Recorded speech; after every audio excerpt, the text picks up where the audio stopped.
What's good, guys? Welcome to the full card predictions for UFC Vancouver. It's gonna be a bang. I almost forgot what we were doing. I studied the entire day for this, guys. I want to say, guys, thank you guys for all the love that we've been getting. The last minute prediction video have been doing very good. I like how you guys have been showing that video a lot of love. Lock of the week streak is over. We're gonna give a quick recap of UFC Rio de Janeiro. I ended up going 1, 2, 3, 4, 5, 6, 7, 8 out of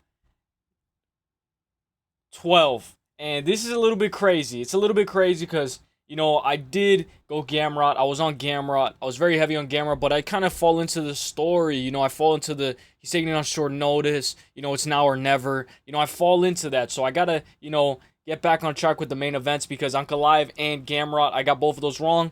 2 main events in a row. I'm like Dustin Poirier. I never lose. I know Dustin Poirier actually never lost 2 fights in a row. But I never lose more than 2 fights in a row. More than 2 main events in a row. So here we're going to go. I'm going to break down UFC Vancouver. But I'm going to show you guys my bets, everything. Let's set it up. Beautiful, beautiful, beautiful second round finish. I actually got 100 points for that. Perfect. It was beautiful. Palashi gets a 3rd round KO. That was crazy considering that Carolina's tough. She doesn't really get finished. Racha, beautiful hands, man. The way that he lets his hands go. Stuart Nickel has some good takedowns, though. I really liked it. Mesquita with the second... I believe it was a 2nd round submission. Correct me if I'm wrong, but it was beautiful. It was beautiful to see. Even when the doctor didn't stop it when the ref didn't stop it in the 1st round, I was like, don't stop it. I have her by 2nd round sub. Don't go for the KO. Go for the sub, and she actually went for it. So it was amazing. 2nd round submission. Petrino looked a little gassed. He was kind of going, but until the 3rd round, he got the KO. Beautiful to see. When we look at Filo versus Carpenter, this was the first pick that I got wrong in the night. Carpenter, obviously he did make that mistake. Trying to revert. I think he tried to switch. Let me see. I wrote it in my notes. Carpenter made a massive mistake at the end of the round where he was trying to, I think, take position. You should have stayed on your back. You should have stayed on your back, getting controlled instead of trying to, he got top mount. When he got top mount, it actually let him open to the Kimura, I believe. But obviously, maybe Carpenter was going to lose either way. But Carpenter was doing, I thought he was doing pretty good surviving, in my opinion. But obviously, what happens. Almeida had no hand, guys, no left. I feel bad for Almeida, but, I hope with that check you can make something with it. And I hope you win your next fight, Almeida. Ramos had absolutely nothing, awfully. At the beginning he was having a lot of success. And then, oh my gosh, Ramos, bro. Ramos actually has a win over Amin Zahabi, who's fighting against Marlon Vera this card. So it's going to be amazing when we talk about Ramos and how I believe he finished Zahabi. Crazy. Pinto, beautiful. Started wrestling. This is what I like to see. Alvarez, guys, our lock of the week streak is over. We had Navajo Sterling. We had Joe Pyfer. And then we had Alvarez by KO or submission. That didn't hit, but it is what it is. You know what I say? The best thing about hitting rock bottom, what is it? There's only one way up, baby. And then Figueiredo starts grappling against Montel Jackson. Jackson doesn't go. He doesn't go. Jackson, what are you fighting for? Are you fighting for a check or are you fighting because you want to be a champion? You know what I'm saying? Obviously, we're in Rio de Janeiro, but I thought Jackson, I thought you could make an argument that he won the 2nd round. And then it was 1-1 heading to the 3rd, but just nothing. Go, Jackson. You got to go. You will never see Montel Jackson fighting like Esteban Ribovics. You will never see Joel. I feel like Joel Alvarez kind of felt a little bad for Luque, kind of showed mercy. But Jackson really disappointed me. Alvarez, he didn't want to get the finish, whatever. Or he couldn't get the finish, whatever. It happens. He still won. But Jackson really disappointed me because I feel like that's a winnable fight. I know it's a big step up in competition. But he did good in that fight, defensively sound. He did get his back taken. He would roll over, get out. But then he's not fast. He doesn't have that fast twitch muscle to... Don't turn your back to Figgy, Go. You got to go. Go. Sometimes I wish he was like Esteban Ribovics and just let his hands go. With a height and reach advantage like that, man, naturally gifted. But when you're naturally gifted, come on, you got to go, man. Jackson kind of disappointed me, but it is what it is. It happens. He's going against all odds. I know you'll be back. And then Gamrot kind of disappointed me as well, but Oliveira's a finisher, Gamrot was kind of going for the takedown, but he was trying to control the leg. And then, if he's trying to control the leg, Oliveira's very good with the butterfly hooks, very good at attempting the triangles, all that stuff. And how good is Armin Saryukian? Because I thought that Gamrot would have a little bit more success on the ground with Oliveira, but Oliveira's always chasing. He's always chasing for something. So shout out to Oliveira. He's very good at what he does. And there's a stat out there, Ilia Topuria. After you lose to him, you don't lose your next fight. They always win their next fight after they lose to Ilia Topuria. So that's crazy. But guys, now we're gonna look at the bets, guys. When we look, I had a 10-leg parlay, guys. Luana Cerda, Julia, Bia Mesquita, Vitor Porcino, all moneyline. Jafel Filo, Michael Laswell, Mario Pinto, Joel Alvarez, Montel Jackson, and Matthews Gamrot, all crash and burn. But it's alright, guys. I only put like $1 on it. Next one, 7-leg parlay.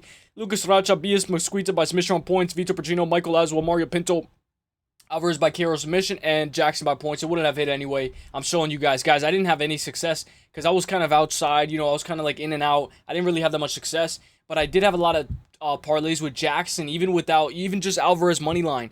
And I was like, Jackson, he should be able to win this fight, but he was put in a tough position, tough predicament, and Figgy's very good at what he does. And Figgy has that fast twitch fiber, that fast twitch muscle fiber. I think that's very important as well. So I was like, yo, Figgy, I should have just went all in on Figgy, but obviously, I should have hedged. I went with the over 2.5. So we didn't hit, guys. We actually didn't hit any. I didn't go too crazy. I did do a lot of dollar for like that extra 10, but it's because I wasn't, I was in and out. I couldn't be there the whole time. 13 fight card, guys. We're going to break it down from top to bottom. I think it's going to be a good card overall, guys. Kevin Holland, Brennan DeRitter, Brennan Allen, Manon Fiorot. You guys know, if you know, I used to have my profile picture as Manon Fiorot. She was one of my favorite fighters of all time. And she still is. So let's break down the card from top to bottom. Let's go. Now, I think this is a banger fight, guys. Welcome to the UFC, Melissa Croden. Let's go. We're looking to get the main event right. We're looking to get right back in the main event picks right. We're looking to get that right, guys. That's what's most important as well. We got to get right back. We got to lock in. Melissa Croden, or me, I got to lock in. Melissa Croden versus Tainara Lisboa. I don't have odds for this fight. Melissa Croden, welcome to the UFC. Melissa Croden's very interesting. She's very interesting. When you look at her Instagram, when you look at what she has to offer, she's very interesting. Looks like she has a very good high kick as well. Melissa plays with the bow and arrow, and I feel like that's like one of her hobbies. She has a very good talent with the bow and arrow. Very nice hobby that she indulges in. You can check her Instagram, and you can see how many times she plays with the arrow. She has very good accuracy. I know it has nothing to do with MMA, but it shows that, she has a passion for other things as well. 6-2 for Melissa Croden. Overall, Melissa, she's tall for the division, 5'9". She lost to Evelyn Martins by split and Jacqueline Cavalcanti by unanimous. She went 2-1 in LFA.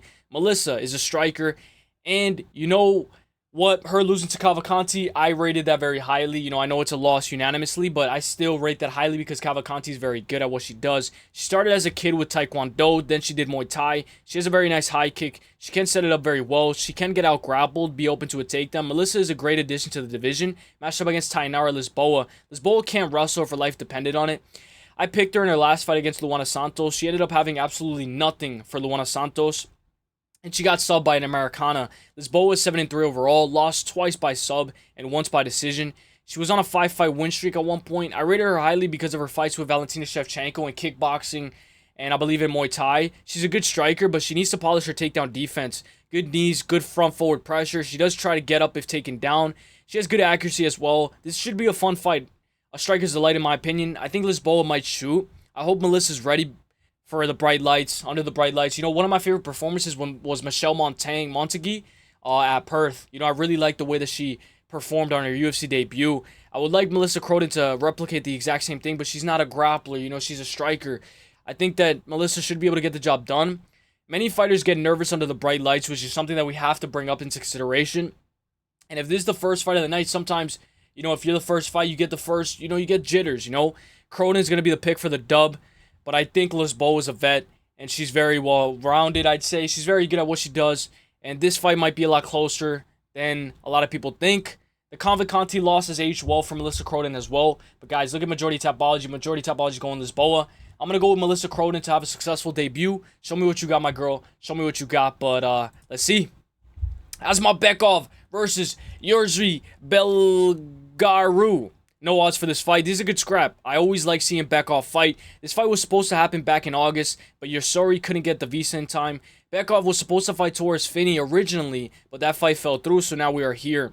Azamat Bekoev, 20 wins and 3 losses overall. Only 29 years old. Still so much time to grow. Still so much time to improve. And he's very good at what he does, guys, already. So I cannot wait to see what this guy has to show. 4-0 in LFA, 2-0 in the UFC. Very well-rounded, athletic, a freak of nature. From American Top Team, 8 KOs, 8 subs, and 4 wins by decision. He can wrestle. He's a great addition to middleweight. This guy sets up his shots. High fight IQ, 6 foot. He just KO'd the Ultimate Fighter winner, Ryan Loder, in very impressive fashion. Matched up against Yousri Belgaroui. Netherlands athlete, 6'5", 79-inch reach. This guy is huge. Former kickboxer, comes from Tainara MMA and Fitness. He trains with Alex and Glover in Connecticut. This guy uses his range very well. If you wrestle him, he can be taken down. He doesn't have too much power, but is naturally gifted. I can't wait to see Yousri's fight. I think he's a great addition to middleweight. And I think even after this, guys, we can have some fun fights with Yousri. Yousri, yeah. When you're very tall for the division, you tend to be a lot skinnier than a lot of the fighters at the same division. Kind of like Montel Jackson, Alex Pereira. Sometimes when you're too skinny and tall, it can be detrimental sometimes, We saw Montel Jackson struggle against Figgy. Yousri might be tall enough for that overhand right for Bekoev to land. Azamat should start wrestling, ankle pick into a takedown. It's one of my favorite things. We're going to talk about Bo Nickel later with the main event, but when Bo Nickel would go into an ankle pick and overhand right, I like that. It mixes it up. If Azamat could get that, I think it's perfect. This guy Yousri is the perfect height to land that overhand right. Azamat might be smaller by a lot when it's fight night, but Azamat has more power and higher fight IQ than Yousri. Azamat Bekoev for the dub. I like him by KO on points, but Azamat, guys, he has submissions as well, guys. Give me Azamat by KO on points. Let's go, my guy. Let's go. Luciano, this is a banger, guys. Luciano versus Ravena Oliveira. Minus 335 for Stephanie Luciano, plus 275 for Oliveira. Luciano, I thought she did very well her last time out against Sam Hughes. She lost by split in a fight where she made it super competitive. Luciano's 6-2-1. Luciano has never lost or won by sub. Her only 2 losses are to Andreas Romero and Sam Hughes. Luciano had a draw with Alencar. She beat her in the rematch, which, I really like that. That kind of made me a little bit biased towards her because I rated Alencar very highly. She can wrestle as well. She has decent control, sneaks in elbows, great cardio, volume, but on her back, she can struggle massively. Luciano, she made me very upset her last time out against Sam Hughes because she couldn't get up. She just couldn't get up. Matched up against Ravena Oliveira, and when she did, obviously it was a little too late.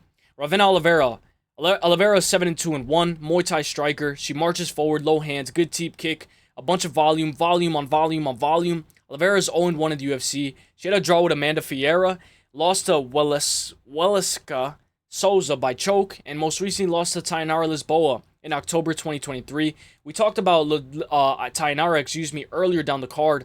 Oliveira has a 100% finish rate, 6 wins by KO and 1 win by sub. I feel like every Oliveira is a finisher, bro. Every Oliveira is a menace to society. Oliveira's looking to pressure her opponents. She has a bunch of inactivity. She last fought 2 years ago. Massive red flag. Luciano needs to work on her takedown defense massively and her get-up game. If you're on your back, work on that. Drill positions on you, starting from your back and working your way up. Going from, let's say they have you in, full mount. Go from half guard to full guard. Work your way. Work the butterfly hooks. Luciano struggles with chain wrestling and constant shooting. Even when Luciano got up, she was still in that fight. Luciano's going to be the pick. I like Luciano by KO on points. Let's go, my girl, for the dub. Let's go. Kyle Prepolec versus Drew Dober. This is a banger scrap. Man, this is going to be crazy. I like the matchmaking that they do. Plus 350 for Kyle Prepolec. Drew Dober minus 450. It's a banger scrap. I like the matchmaking here. Kyle Prepolec competed in the UFC back a few years back in May of 2019, he went 0-2 losing to Talib and Austin Hubbard, and he's now back in the UFC after accepting a short notice bout against BSD. Prepolec is 18-9 overall, 0-3 in the UFC, looking to get his very first win in the UFC, but it seems like he's being fed to the wolves right here. Front forward pressure style, tough as nails, gets wild, can wrestle, crack hard, and against Benoit Saint-Denis, it was a little bit weird. I thought it was a little bit weird. I thought Benoit Saint-Denis looked a little off, but I think Prepolec just makes fights like that. I think that's his style. He's very tricky at times. Matched up against Drew Dober. Now, when I look at Drew Dober's last 5, it's insane. He only has 1 win out of his last 5. But let's take a closer look. And losing 3 in a row can do something to you as a competitor. Even me making picks, I'm a competitor. When I lose 2 main events in a row, I'm like, whoa, we got to lock in. So imagine fighting and losing 3 fights in a row, It does something to your brain. It does something to your headspace. And you're like, do I still got it? You know, I believe Oliveira was talking about that. You know, he's very, you know, he didn't want to retire, you know, but so many people were talking about retirement. And not once did he mention retirement. So shout out to Charlie O. I like his mindset. I really do. So let's talk about it. Losing 3 in a row. We talked that he could do something to you. His only win out of his last 5 is to Aoriqileng. Lost to Matt Frevola. His chin got cracked there. Lost to Meccano by decision. Lost to Silva, doctor stoppage. And Manuel Torres finished him bad. Dober was known to rely on his chin a lot. And it has been cracked recently, but I still think he has a chin made out of granite. I made a mistake of claiming Charles Oliveira's chin was done, but it wasn't even close to done. Oliveira has fought the who's who. I'm talking about Charles Oliveira. I'm trying to make a, you know, trying to tie this all together. Oliveira has fought the who's who. And sometimes you just lose to the better competition, but that doesn't mean that your chin is, you know, it can deteriorate. It can be worse, but that doesn't mean that it's completely dust, you know? I fell under the illusion that Oliveira's chin was dust. I'm expecting Drew Dober to show out here. Wild, looking to have success in the chaos. I still believe in his chin. I know his chin got cracked. Drew can get drawn into a brawl, and, you know, maybe his chin has deteriorated, but I think he could bite down on that mouthpiece and definitely get the job done here. 56% takedown defense. He has power like no other. Drew Dober might be on the verge of getting removed from the UFC. I'm counting on Drew Dober to lock in and get the job done here, but Prepolec can wrestle. We saw Moicano out-grapple Drew Dober. Drew Dober by KO on points is the play. Drew Dober for the dub to get back in the win column and, you know, extend it. I want Drew Dober to have a little bit more fights, guys. He has a lot of fun fights, guys. Obviously, Prepolec is a beast as well. Give me Drew Dober for the dub. Let's see. Maybe this fight doesn't go the distance. Let's hope it's not like a minus 500. I think this is going to be a good fight, guys. Let's go.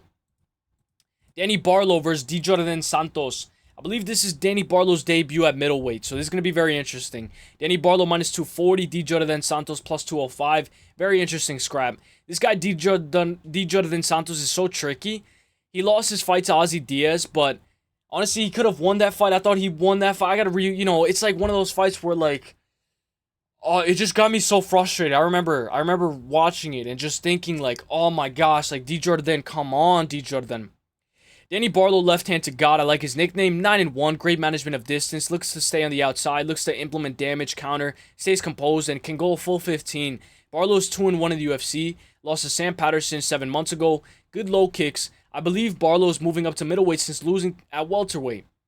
5 KOs, 1 sub, and 3 wins by split. If you get in his face, he folds. Barlow doesn't like the pressure. He doesn't like it when people get in his face. Matched up against Djorden Santos. Santos is 10-2. Comes from American top team, lost both of his fights by decision.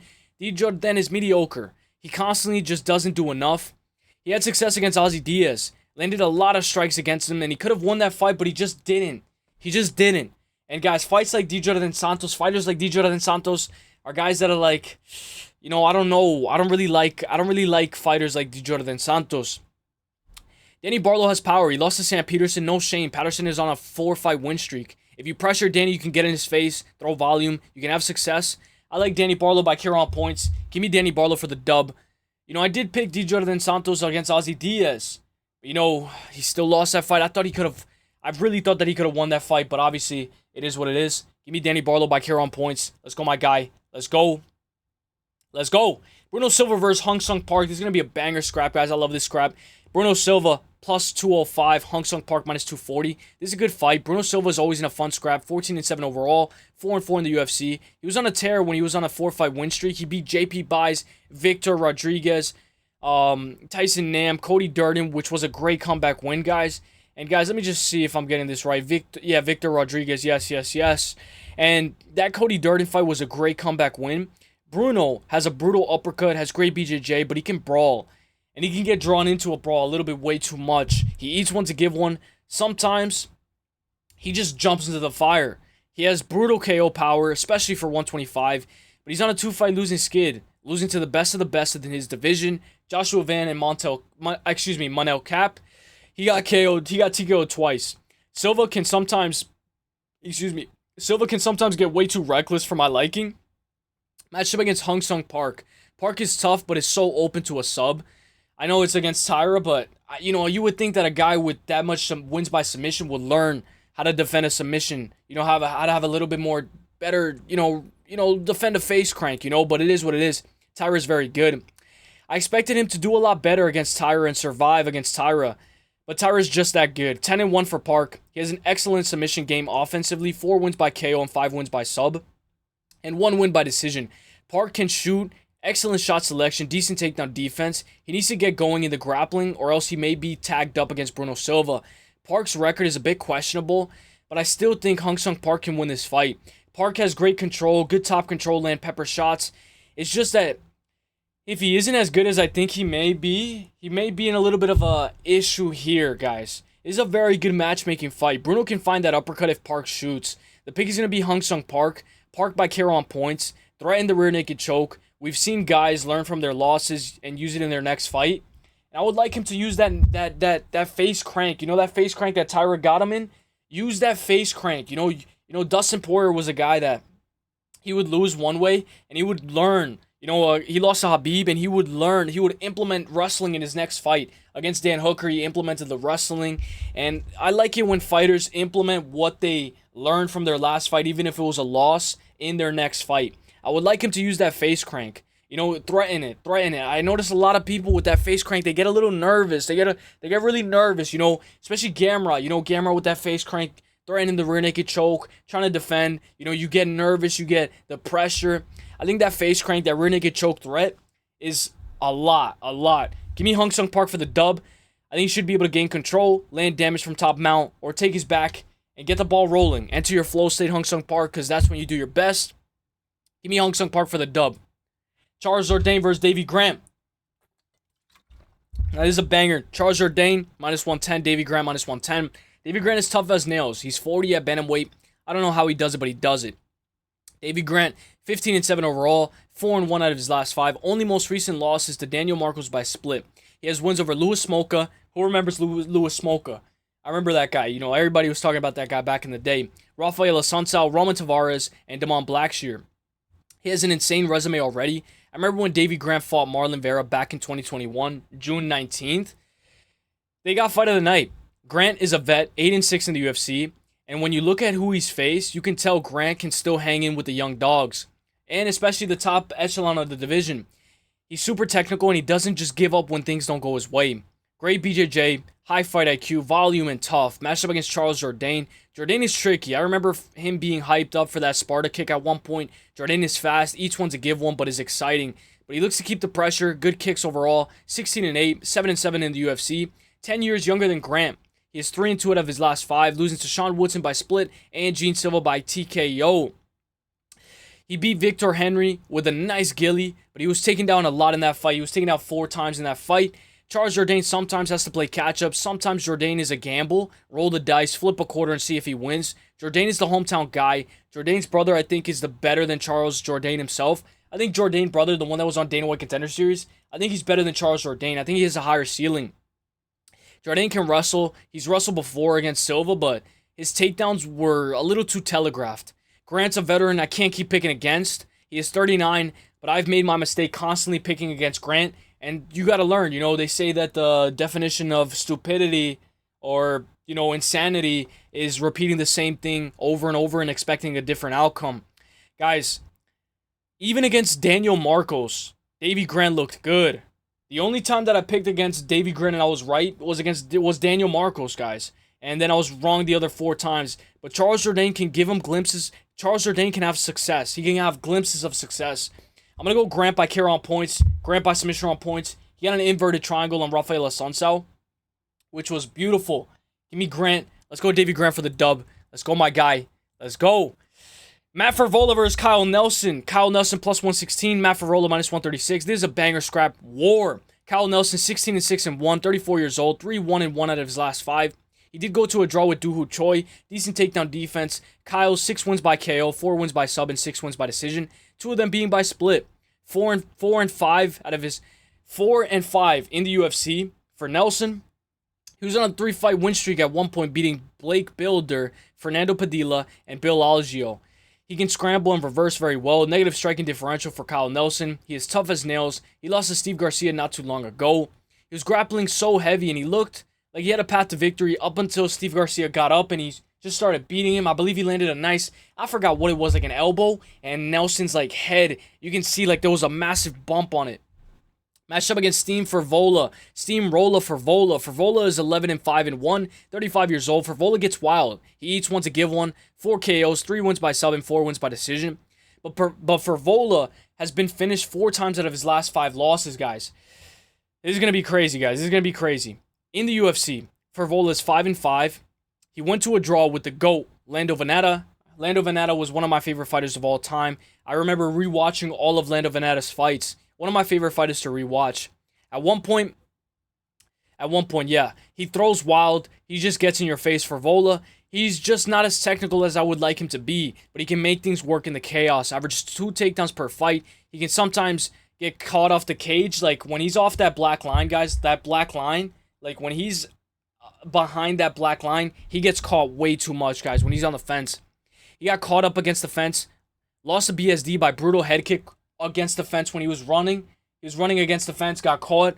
And then against Fariziam, he got him with that good knee, and he turned into that knee, guys. Fariziam got him with a good knee, but Frevola kind of turned into that knee. Frevola can sometimes be nail-biting to bet on.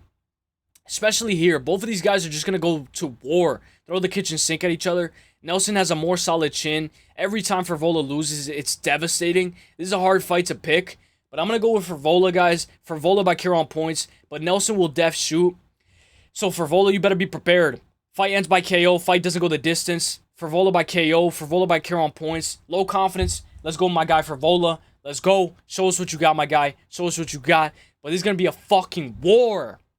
Alright, let's go. Next fight. Cody Gibson versus Aoriqileng. Let's go, my guy. Cody Gibson minus 120. Aoriqileng plus 100. Remember, if these odds aren't as accurate, remember, I'm going off of at the time. Cody, 21-11. The Darren Till of 135. 3-6 in the UFC. 7 KOs. Wins. 5 wins by sub and 9 wins by decision. Uses his length to his fullest advantage. 14 takedowns in the UFC. A striker. But his back... On his back, he struggles a lot, guys. He struggles a lot. He lost to Damon Blackshear in a fight where he was having a lot of success in round 1, but he got subbed by Kimura in round 2. He won the first round against Damon Blackshear. Matched up against Aoriqileng. This is a good fight. Very good matchmaking. Aoriqileng is 25-12, 2-2-1 out of his last 5, 3-4 in the UFC. It's a nail-biter, guys. 1-800-GAMBLER type of fight. Aoriqileng has won 16 fights by decision. 8 wins by KO and 1 win by sub. Aoriqileng can get drawn into a brawl. Aoriqileng always looks to go to war. He can strike, can wrestle as well. 7 takedowns in the UFC. He recently lost to Eamon Zahabi and Raul Rosas Jr. This is decent matchmaking. I can see this being a war. We might get 2 back-to-back wars. Both of these guys are going to throw the kitchen sink at each other. These guys are going to go and they're going to swing. Cody was winning that first round against Damon Blackshear. Made him look very good early.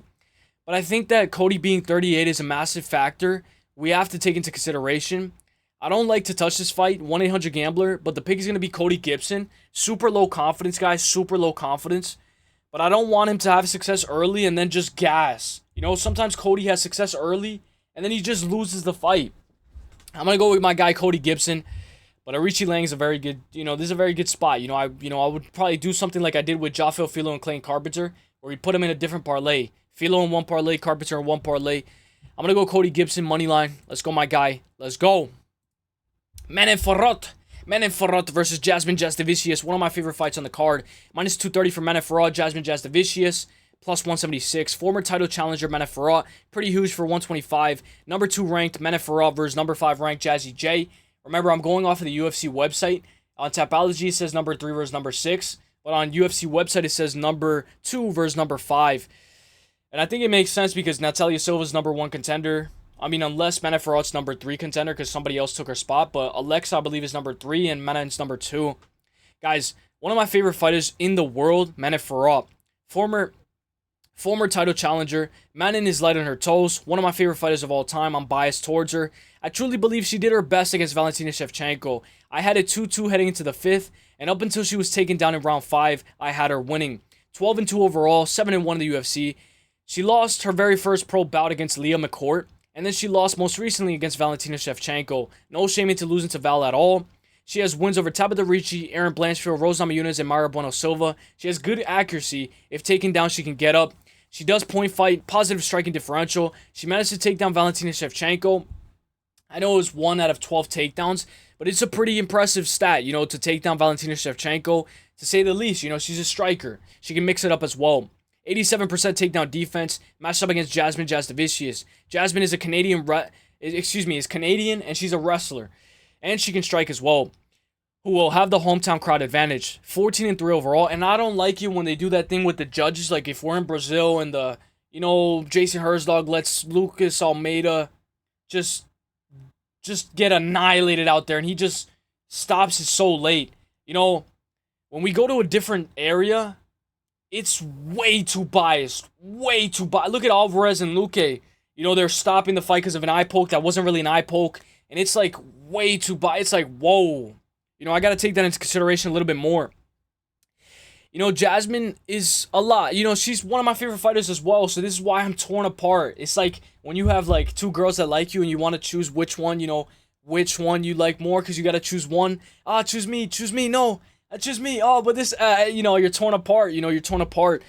Jasmine is one of my favorite fighters of all time as well. 14-3 overall. Women's MMA, of course. Women's MMA fighter. Jasmine was my lock of the week multiple times. 36 years old, and she can fight for my money. 8-2 in the UFC. Her only 2 losses are to Natalia Silva and Tracy Cortez. She's on a 5-fight win streak, finding finishes in 3 out of her last 5 wins, guys. She has great control, great BJJ. She can scramble, sweep, and reverse position. The way she finished Jessica Andrade in the first round was impressive. But her losing to Cortez and Silva shows me she can struggle with a certain level of competition. Jazzy doesn't take no for an answer. She is looking for that takedown, and she's looking to implement damage. This one is one of my most anticipated fights on the card. I know it's women's MMA, guys, but you know I love women's MMA. I love it when it's a very competitive scrap. And in 5 years' time, in 10 years' time, guys, we're going to have a lot more fights like this where they're very competitive and you can flip a quarter and anybody can win that fight. We're going to talk about Manon. Striker versus grappler. Manon has been caught with a high kick before, but she can be susceptible to that high kick. She got dropped against Val as well. And honestly, can Manon Fiorot defend the takedowns? I know Manon I know she got dropped by Valentina by a different thing, but in her past, if you look at her tape, she does get caught with that head kick. I forgot what fight it was, but she did get caught with a head kick, and she ended up turning it into, like, I think a takedown. I forgot. Can Manon defend the takedowns? Even if taken down, I love her get-up game. Manon Fiorot's the pick. I love how she did against Valentina Shevchenko. She got annihilated in that first round, came back, won the second and third, and then, you know, she lost the fourth and then lost the fifth. I love Manon Fiorot, one of my favorite fighters of all time. Odds are way too wide. A light sprinkle on the dog, or maybe the plus 3.5 for Jasmine is great. Manon Fiorot's going to be the pick. I think she does excellent in 3 rounds. Give me Manon by KO on points. Let's go, my girl. Let's go. Now, that's going to be a crazy one, guys. Marlon Chito Vera versus Amin Zahabi. Marlon plus 108. Amin Zahabi minus 136. This is a banger scrap. Very important for both guys. Number 9 ranked Amin Zahabi versus number 7 ranked Marlon Vera. Remember, I'm getting my thing from UFC website, not Tapology. On Tapology, it shows number 10 versus number 15. But I think the UFC website is a little bit more reliable. Marlon Chito Vera has fought the who's who, 23-10-1, 32 years old. Vera is 2-3 out of his last 5. The thing about Vera is he's very sneaky, good at timing, and good at downloading data. He's good at, you know, timing, throwing things up the middle, setting up his kicks, and just landing. A lot of his KOs are with kicks. He caught Frankie Edgar with a good front kick round 3. Caught Dominic Cruz, I believe, in round 4. Wobbled Rob Font multiple times, and he beat Frankie Edgar. Marlon is a slow starter, guys. He's a slow starter. He can download data and set up his shot like no other. Beat Dominic Cruz with a well-timed high kick in round 4. He beat Pedro Munoz, lost to Corey by split. O'Malley and Davidson Figueiredo beat him by decision. Guys, Davidson Figueiredo was the first person to ever drop Marlon Chito Vera. Marlon does have a negative striking differential. I can't believe Figgy was the only person heading into that fight. Marlon Vera was never dropped. And Figgy was the one that knocked him down. Matched up against Amin Zahabi. Zahabi is 37 years old. It's now or never for Zahabi. 1 loss and he will be set back so much. And you can't be 40 fighting for a belt at bantamweight, in my honest opinion. Zahabi has a brother, Faraz Zahabi, TriStar Gym. Faraz Zahabi coached GSP. I believe he was the main coach for GSP. TriStar is one of the best gyms from Canada. And that alone is an amazing stat. The game planning, the work ethic, iron sharpens iron. Zahabi can be super low volume at times. He's a technician. 7-2 in the UFC. Lost to Ricardo Ramos by spinning back elbow and Vince Morales. who I mentioned earlier, guys. We were going to talk about that spinning back elbow. I had to go rewatch that because I was like, whoa. Ricardo Ramos, the guy who just lost last week, the guy who got submitted, damn. It goes to show you guys that one loss doesn't define you. Guys, he's now on a 6-fight win streak with one of his best wins yet, a win over Jose Aldo unanimously. I thought it would be split, but I guess that's a fair call. Great takedown defense, but his fight IQ is why he's here today. As you age as an athlete in the cage, your fight IQ increases with your peak physically increases. So sometimes a fighter can hit their pinnacle or their peak a little bit at a time where you wouldn't expect it, you know? Like, I think of Muslim Salikov, you know, I think of Jake Matthews as well. I know Jake Matthews lost to Neil Magny, but, you know, sometimes this could be your peak physically, right? And your fight IQ, you know, you're still new to the game. It's not there yet, but once you get older, your fight IQ and maybe your peak physically decreases, but at one point in your career, your peak mentally and your peak physically are almost aligned. And when you're in that state, you're almost unstoppable. And I think that's very important for Zahabi. Zahabi almost got finished by Aldo, a soccer kick to the face, but he showed he can stay composed and he can go a hard 15. Zahabi is well-rounded. In round 3, Marlon does his best, guys, so we got to be careful. You know, Neil Magny, you know, we got to be careful. Yuri Prohashka, round 3. These guys in round 3, I don't know what it is. They just, like, a mythical round 3 fighter. Marlon Vera downloads so much data that by round 3, he can set up his shot. I'm expecting the best Marlon Vera. A lot of Marlon Vera's KOs come from his legs. In Canada, the judges are always biased. I can understand why the odds are so close, but I'm going to be picking Amin Zahabi. Amin Zahabi for the dub. Just give me money line, guys. Let's go, my guy. Let's go. Mike Malott versus Kevin Holland, guys. Kevin Holland plus 102. Mike Malott minus 130. This will be a nail biter. Kevin Holland is an amazing striker with deceptive power. Is known for some of his famous KOs. Buckley, Jacare Souza. The run that Holland went on in 2020. 5 fights in 1 year. Was absolutely insane. It was special. Kevin Holland is 32 years old, 28-14. Massive red flag when you look at it. When you look at that record, but he made his UFC debut against Thiago Santos, and he's fought anyone and everyone since being in the UFC. Holland is a win-lose guy. He got choked out and KO'd against Kyle Dawkins, but I think that was because of a head clash. He has a piston of a straight. Has a huge stature physically, guys. A huge fast stature physically. 6'3", 81-inch reach, 2-3 of his last 5. Lost to Roman Dolidze, RDR, and Daniel Rodriguez. Matched up against Mike Malott. Mike Malott is 12-2-1 overall, 33 years old. Hometown crowd advantage. His only 2 losses are to Hakeem Dawodu. Who remembers Hakeem? Mean Hakeem. And Neil Magny. He both KO'd him, which is actually crazy. And it's a little bit of a red flag, the fact that Mike Malott, only 2 losses are by finish and KO. He might have a suspect chin, but he's gotten so much better since then. Overall, he has 5 wins by KO, 6 wins by sub, and 1 win by decision. He's on a 2-fight win streak, guys, beating Trevin Giles by lackluster decision, but I think that I need that. I need to see Mike Malott win by decision to see that he can go a full 15 and not just, you know, get Neil Magny in that 3rd round. I need to see him go a full 15. And then he beat Charles Radke by KO. He's finding his groove now. He's got good boxing, good kicks, strikes, grapples, and wrestles. Very well-rounded. And this is what you need to see, guys. This is what you need to see. This is what you need against Holland. Sometimes Holland can crack, but constantly fumbles the bag. He did absolutely atrocious against Daniel Rodriguez as a massive favorite. Mike Malott to wrestle. He just better not get reversed and flattened out, because if Mike Malott gets flattened out and you take his back, you might finish him with ground and pound. Malott needs to stay composed, follow the game plan, be light on your toes, implement damage, implement grappling, and deal damage, and win one of your most important fights of your entire life. This is a very important fight for Mike Malott, guys. He's slowly growing. You can't keep winning and losing Mike Malott. It's now or never. But Holland, you cannot count out Holland, guys. You can roll the dice on Holland, and he might show up one time. He might not show up this time. Mike Malott for the dub, money line. Guys, this is going to be crazy, guys. I'm going to go with my guy, Mike Malott, for the dub. Let's go. Let's go. Let's go. Main event, guys. Main event, guys. Main event.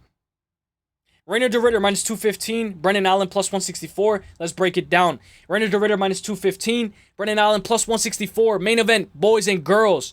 RDR was supposed to fight Anthony Hernandez, but Fluffy was injured. If RDR wins this, does he get a title shot? You guys let me know. Does he get a title shot?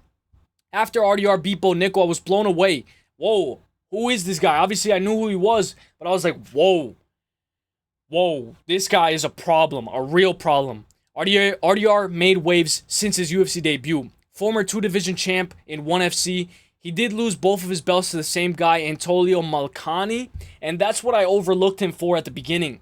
You know, at the beginning, that's why I picked Bo Nickel against RDR. I picked almost all of RDR's fights correct, except for that Bo Nickel. That Bo Nickel fight, I went with Bo Nickel because of that Antonio Malcani fight, but that guy is huge. That guy is huge. That guy's a monster. RDR made his UFC debut against JM3. He got dropped in that fight and was known for being a goofy fighter. He beat Kevin Holland by rear naked choke round 1, and he was overlooked against Bo Nickel, including myself. I picked RDR against Kevin Holland and against JM3, but against Bo Nickel, I was like, no way he beats Bo Nickel, and he destroyed Bo Nickel. Bo Nickel was my lock of the week at the time, but he implemented damage with the knees, that step-in knee, and he finished Bo Nickel in brutal fashion, and I was devastated that day. And recently, he just beat Robert Whittaker in a 5-round war, using those knees to the body, grabbing the inside of the glove, not to get finished by Bobby Knuckles when Bobby Knuckles is raining down on him. RDR was on bottom, and he grabbed the inside of the glove. I don't know if you guys remember that. RDR went 7-2-1.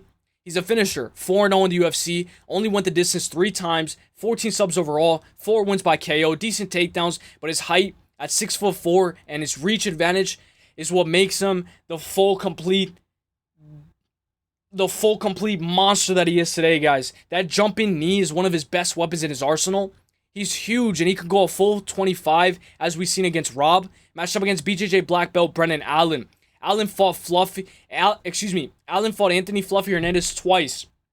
He fought him on LFA, once in a 5-round main event. Full 25 minutes, scrambling. And you know Fluffy's a finisher, guys. Fluffy, he can sometimes get that finish. He can definitely sink in that choke. So for Allen to go a full 25 minutes, and then what happened? They fought most recently in the UFC, and Allen went another 15 minutes with him, guys. Allen fought Fluffy twice, and he didn't get finished, guys. And he was actually having success, I believe, when they fought in the UFC. I believe he took Fluffy's back, and he had a lot of success. Brendan Allen has won a full 40 minutes with Anthony Fluffy Hernandez, and he has survived getting his back taken, and even taking Fluffy's back at times and scrambling. Allen at one point lost to Sean Strickland and Chris Curtis, both by KO. And they both finished him in round 2, but after that, he went on a 7-fight win streak and avenged his loss to Chris Curtis.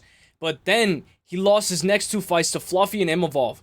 Against Imavov, he took Imavov's back and he actually won the first round. He had a lot of success. At the pinnacle of his career, he decided to accept this fight on short notice, guys. He's coming off of a great win over Marvin Vettori 2 months ago. Allen is 13-4 in the UFC. The pick is going to be Rainer de Ritter.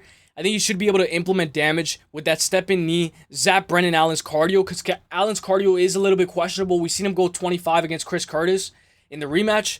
But guys, against Imavov, he grappled heavy that first round. He got tired the second and third. It all depends on how you fight, you know? RDR has been finished in both of his losses. He can crack. He can get cracked at the same time, but I think he will bite down on his mouthpiece and go to war. RDR is an animal.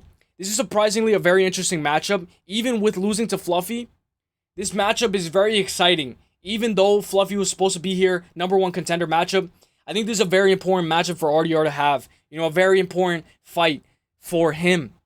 I'm going to go RDR, but I think Allen may have glimpses of success. But give me RDR for the dub. I can see Allen taking the back, you know, maybe winning a round, threatening the rear naked choke, and RDR getting up and then surviving and implementing damage with that stepping knee. RDR by KO or sub, RDR moneyline, RDR for the dub. I like RDR to win this fight inside the distance or even by decision if needed.